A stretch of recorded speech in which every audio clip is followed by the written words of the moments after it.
Hello friends, कैसे आप सब लोग and thanks for watching my channel. तो इस वीडियो में हम डिस्कस करेंगे रिलायंस पावर के बारे में। और नो डाउट जब भी ऐसे ग्रुप के, अब रिलायंस है ठीक है, लेकिन वो ये मुकेश अंबानी बैक ग्रुप नहीं है, सबको पता है। ये अनिल अंबानी बैक्ड ग्रुप है।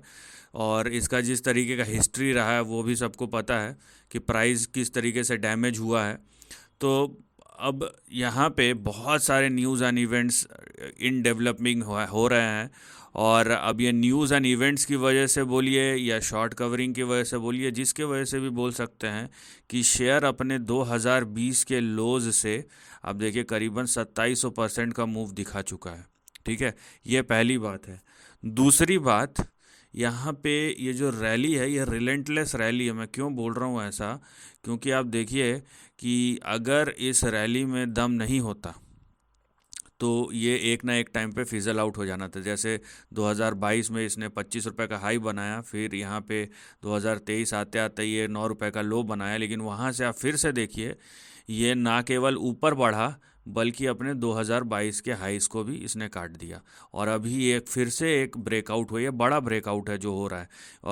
और ये बड़ा ब्रेकआउट इस तरीके से भी है कि इतना बड़ा आपको प्राइस मूव देने के बाद भी 2700-2800% का, ये स्टिल इसमें इतना मोमेंटम है कि ये एक फिर से फ्रेश ब्रेकआउट दे रहा है। तो यहाँ पे मैं अगर खाली प्राइस को मद्देनज़र रखते हुए बात करूँ तो ये ब्रेकआउट जो हुआ है ये एक्चुअली पूरे डायनेमिक्स को चेंज कर देता है इस चार्ट के।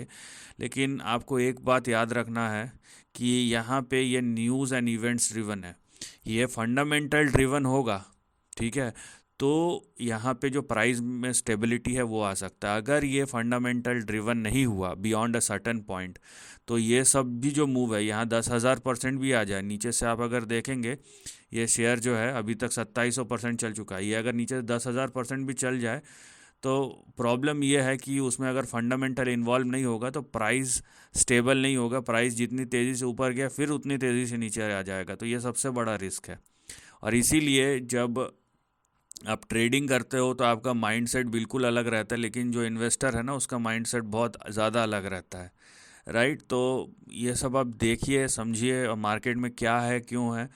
शेयर ऊपर जा रहा है, सस्ता है, इसीलिए मुझे लेना है, ये कोई क्राइटेरिया नहीं होता।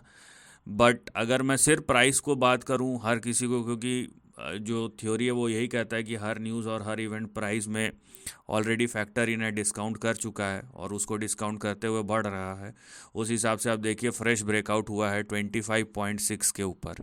तो नंबर वन यहाँ पे जो चीज़ है वो है 25.6। अब आपका ये सपोर्ट बन जाता है तो इसके नीचे आपको नहीं जाना है। और 24 के नीचे अगर फिर से जाता है तो यहाँ पे एक डाउन साइड फिर से ओपन अप हो सकता है। तो 25.6 जो है वो आपका सपोर्ट होगा और 24 रुपये जो है 24, ये आपका स्टॉप लॉस हो जाएगा। नंबर टू, अगर ये ब्रेकआउट सस्टेन करता है, जैसे कि यहाँ पे फिर से एक बहुत बड़ा मोमेंटम आया है इस ब्रेकआउट को होने के लिए, जैसा टेक्निकली चाहिए, बहुत अच्छा और शार्प मोमेंटम है जो आया है। तो अगर ये 25 रुपये 60 पैसे के ऊपर कंटिन्यू करता है तो अगले महीनों और सालों में जो टारगेट्स यहाँ पे दिख रहे हैं वो शुरू होंगे 67 से 67, और वो एक्सपैंड हो सकते हैं 113 से 140 तक। देखिए बात ये जो भी लेवल्स है ये प्राइस के बिहेवियर पे है। इसका फंडामेंटली कितना बैक्ड होगा वो नहीं होगा, वो तो आने वाले समय में पता चलेगा। और नो डाउट ये सब शेयर न्यूज़ और इवेंट्स पे बहुत ज़्यादा रिएक्ट करते हैं, तो आप पहले उन सबको चेक कीजिए। मैं आपको एक प्राइस बिहेवियर का जो गाइड मैप है वो देने की कोशिश कर रहा हूँ। ठीक है, लेकिन ये सस्टेन होगा या नहीं होगा ये हाईली क्वेश्चनेबल है। यहाँ पे स्मार्ट वही होगा जो इस तरीके के प्राइस मूव को और इस तरीके के गेम को समझता है। और वो क्या करेगा, वो अच्छा खासा कमा लेगा और निकल जाएगा, वो बैठे नहीं रहने वाला। बहुत सारे बेवकूफ़ ऐसे रहते हैं जिनको लगता है कि अब 10 साल तक ये रुकेगा ही नहीं। ठीक है, और जो स्मार्ट होगा ना वो अपने पैसा बनाएगा ट्रेडिंग मूव से, और जैसे ही उसको दिखेगा कि मोमेंटम ख़त्म होते जा रहा है वो अपने पैसे लेगा और निकल लेगा। तो बहुत सारी चीज़ें होती हैं। अगर आपको सिर्फ पैसे ही कमाने हैं तो उसके बहुत सारे आसान तरीके भी हैं। रिस्की बेट लेने के लिए आपको रिस्क का जो अंदाज़ा है वो भी होना चाहिए, और अगर नहीं है तो बेटर है कि थोड़ा दूर रहिए। सिर्फ इसलिए क्योंकि ये शेयर लाइमलाइट में रहता है, अब बोलेंगे यार मैं पकड़ लेता, 1 रुपये का था अभी 30 रुपये का हो गया है लगभग लगभग।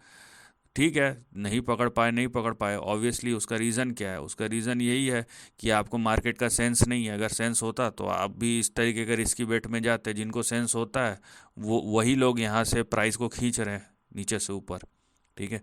और अगर इसमें इंटरनली कुछ चेंज हो रहा होगा, यहाँ पे अगर मैं इन्वेस्टर का देखूँ तो देखिए, इन्वेस्टर का, प्रमोटर का थोड़ा सा स्टेक तो बढ़ा है, ठीक है। यहाँ पे देखिए रिलायंस इंफ्रास्ट्रक्चर 5% था, वहाँ से 22, 24, 25% तक खींच के ले गए हैं। और वो घटा कहाँ से? पब्लिक से ही घटा है। लेकिन बात यह है कि यहाँ पे जो एक्स्ट्रा आपका ऐड हुआ है ना, यहाँ पे देखिए, यहाँ पे दिख नहीं रहा है, लेकिन अगर मैं मैप बाय मैप देखूँ तो यहाँ पे थोड़ा बहुत एफआईआईज ने, पहले 1% था 2020 में, अभी बढ़ के वो 7, 7.5% का हो गया है। डीआईआईज ने भी थोड़ा सा स्टेक बढ़ा दिया है, बढ़ाया नहीं है, डीआईआई ओवरऑल फ्लैट ही है। तो मतलब पब्लिक के पास जो शेयर होल्डिंग है वो कम हुआ है, और प्रमोटर के पास जो शेयर होल्डिंग है वहाँ पे थोड़ा थोड़ा थोड़ा करके स्टेक चले गया है। तो अब इसको कितना पॉजिटिव ले, कितना नेगेटिव ले, ये डिपेंड करता है आप किस चीज़ को देख रहे हैं। क्योंकि हम फंड्स को देख के कॉन्फिडेंस आता है, लेकिन उनका साइकोलॉजी और उनका माइंडसेट हमारे जैसा नहीं है। तो बेटर है कि उनके साइकोलॉजी और माइंडसेट से ना चले। मैं दोनों पर्सपेक्टिव रखने की कोशिश कर रहा हूँ, क्योंकि नो डाउट जो इसको मिस करेगा वो सर पीटेगा। लेकिन अगर आपने गलत तरीके से ट्रैप हो गए तो भी आप सर पीटने ही वाले हैं। तो ये सब डिसाइड करके उसके बाद ही आपको जो करना है कीजिए। लेकिन हाँ, अगर प्राइस वाइज देखेंगे तो ये एक मैसिव ब्रेकआउट है, और इस ब्रेकआउट के बाद ये जो हाईलाइटेड सेक्शन है ये टेक्निकली ओपन अप हो गया है in the upcoming weeks, months और year, depending upon how the price will behave. So this is the end of the video. Thanks for watching.